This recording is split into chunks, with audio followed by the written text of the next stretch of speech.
It was a day painted in the vibrant colors of anticipation.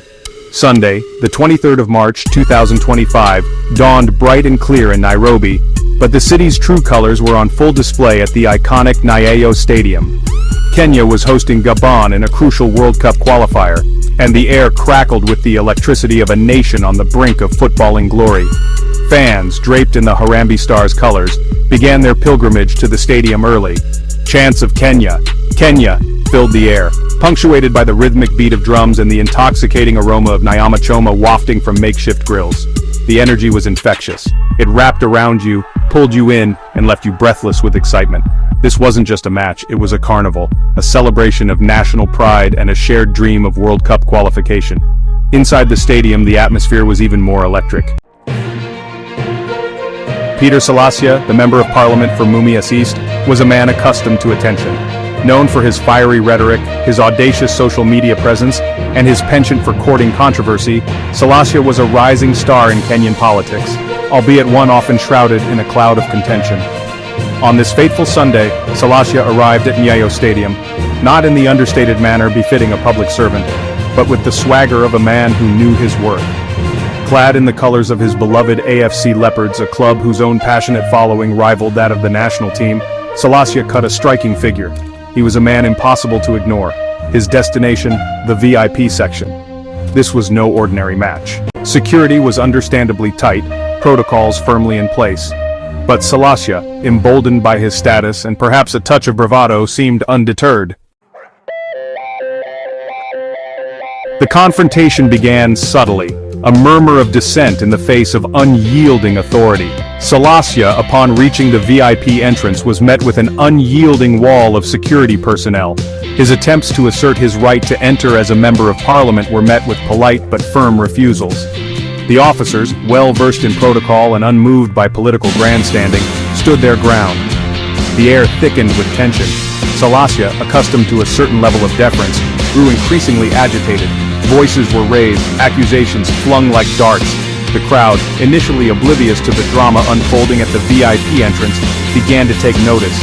Murmurs rippled through the stands as the standoff escalated. Chaos and confrontation, a physical altercation. The situation, already teetering on the precipice, descended into chaos. What began as a verbal altercation escalated into a physical struggle. Security officers, fearing a breach of protocol and perhaps sensing the volatile mood of the crowd, moved to restrain the increasingly irate MP. The crowd, now fully invested in the spectacle, surged forward, a wave of humanity pressing against the barriers. Some chanted Salasya's name, others hurled insults. The stadium, a cauldron of noise and color just moments before, transformed into a scene of confusion and fear. Salasya, outnumbered and outmaneuvered, found himself being forcibly escorted from the VIP area. Pushes became shoves, words became blows. The MP, his face contorted in anger and disbelief, was engulfed by a maelstrom of his own making. Usiku wa manane, they were talking about when these people during the time of Mandamano, they don't involve them. They want them to go for Mandamano. When they get into government, they forget about them. It becomes themselves and their cronies and all that. And it was a clarion call for the young generation, the young people, that we should not just follow those like Raila. We follow them just because they are our tribesmen. We follow Ruto because they are our tribesmen. We follow Kinamudavadi because they are our tribesmen. We follow people like, I don't know who are they, those, whatever. But we want to follow the ideology, looking at the future of this nation. And this morning I wrote and I asked myself a question. And it was being asked, because this country can only proceed when there is total no corruption, and things are moving forward. And job opportunities are being created and everything and all of that. So there is a script like Mbadi saying that corruption, if can be fought, can make this country grow, which is very true. But you find like most of the corruption cases or big scandals, they come from the executive. The executive is the ones who are running. Look at when they came up with these called trade. They came up with something called edible oil. They pumped a lot of money into that, just billions of shillings, just lost like that. They came up with the things to do with the flood. They put all the monies to the flood during that time of Morokomen, when it was the CS or transport. And even me myself in my constituency, I gave some bridges, like they told us to give like five, I don't know, there were around 3 bridges.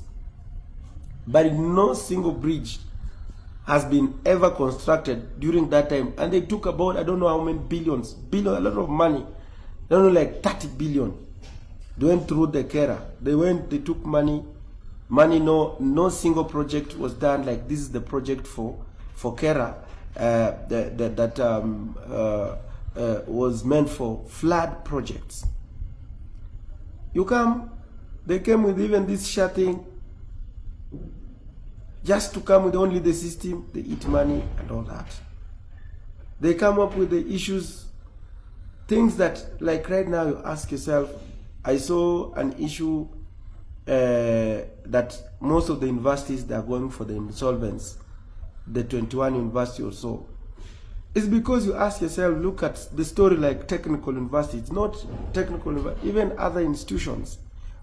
They collapse because government is not remitting funds into the universities and all that.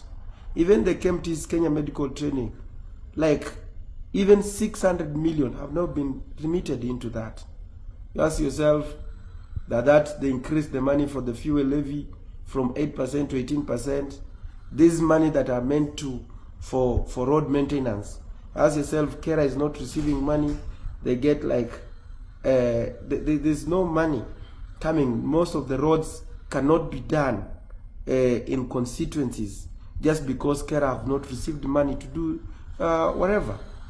You just hear, oh, we have given money for Grammys, 500 million, we have already paid. Oh, you have had to do what. All this just to come and, oh, we are starting vaccination of all cows in the country. Then the next move, nothing is being done. So, as young people of this nation, we must not be intimidated. We must always seek questions, and not just to defend the government because our man is there. And that one should be the principle. Should be the principle.